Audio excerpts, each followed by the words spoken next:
अस्सलाम वालेकुम friends, welcome back to Top Smarties. Drama serial Qalandar. किसी की बेटी के साथ जुल्म करना, उसको बद किरदार साबित करना या किसी की बेटी को तलाक दिलवाना बहुत ही बड़े जुर्म हैं।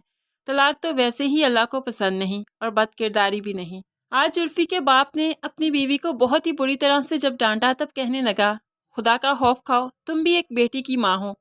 तो वो जुमला भला उसके जहन में क्यों नहीं गया, उसे खुदा का खौफ क्यों नहीं आया, हैरत हुई मुझे भी।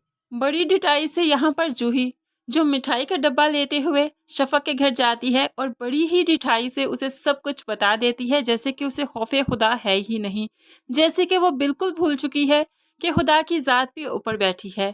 अगर शफक के आंसू गिरे और वहाँ पर दुर्योधन के भी जो आंसू गिरते हैं तो कहीं मेरी पकड़ ही ना हो जाए, ये चीज़ तो जूही को याद ही नहीं। वो बिल्कुल भूल बैठी है खुदा को और अपने मकाफात को। इसलिए तो शफक के सामने बड़ी ढिठाई से अपने हर गुनाह को तस्लीम करते हुए कहने लगी कि तुम्हारी तलाक तो मैंने करवाई है, दुर्योधन तो बिल्कुल पाक पास है।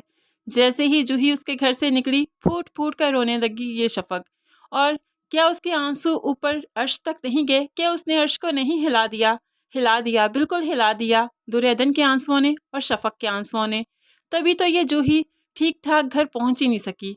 रास्ते में जो उसका पुराना आशिक मिल गया उससे लिफ्ट ले लेती है और वहीं पर खुदा की ऐसी करनी कि उसका अपना शौहर भी उसको देख ही लेता है।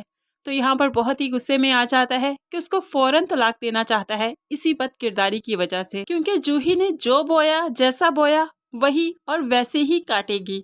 लेकिन यहाँ पर कलीम के माँ बाप समझदारी का मुजाहरा करते हुए कहने लगे कि इनको ऐसे तो माफ़ नहीं करना चाहिए, इनसे अच्छी खासी रकम लो फिर उसे तलाक देना।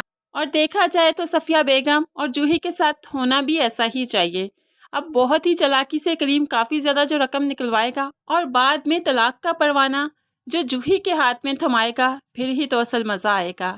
अब ये जूही तो जानती ही नहीं उसके साथ क्या हो रहा है, लेकिन ऊपर बैठी ज़ात ज़रूर जानती है कि नीचे वालों को इंसाफ कैसे देना है। सुंबुल को जो होश आया तो उससे बहुत खुशी हुई कि उसकी बेटी पैदा हुई, लेकिन ये जानकर बहुत दुख हुआ कि वो कभी अपने पैरों पर नहीं चल सकती, इसीलिए तो वो दोबारा से ट्रॉमा में चली जाती है। उसकी हालत देखते हुए डॉक्टर ने सुंबल के बाप को साफ साफ बता दिया कि इसके बचने की उम्मीद बहुत ही कम है, क्योंकि वो खुद भी हिम्मत नहीं कर पा रही।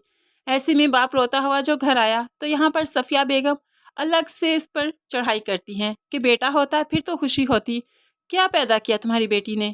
बेटी? जैसे कि अपनी इसकी बेटी है ही नहीं। अब किसी की बेटी को धुतकारेगी तो खुद के आगे भी तो वही सब कुछ आएगा। अब ये बाप बहुत ज़्यादा रोने लगा और यही दुर्योधन जो कि इसी बाप के हाथों उजड़ गई, वही तो आगे बढ़कर तसल्ली देती है और बाप उसके आगे हाथ जोड़ देता है, मुझे माफ़ कर दो, मेरी बेटी के लिए दुआ करना। और ये दुर्योधन जो आंसू बहाती है, इसका दिल तो बहुत ही साफ है कि उसके लिए ज़रूर दुआ करेगी। उर्फी को जब परेशान हाल देखती है तो ज़माने की परवाह नहीं करती कि उसके पास जाकर खड़ी होंगी तो क्या सोचेंगे लोग। बस जिसको परेशान हाल देखा उसके पास चली ही जाती है, क्योंकि बहुत ही नर्म दिल है इसका, दुनिया के चोंचले तो इसे आते ही नहीं।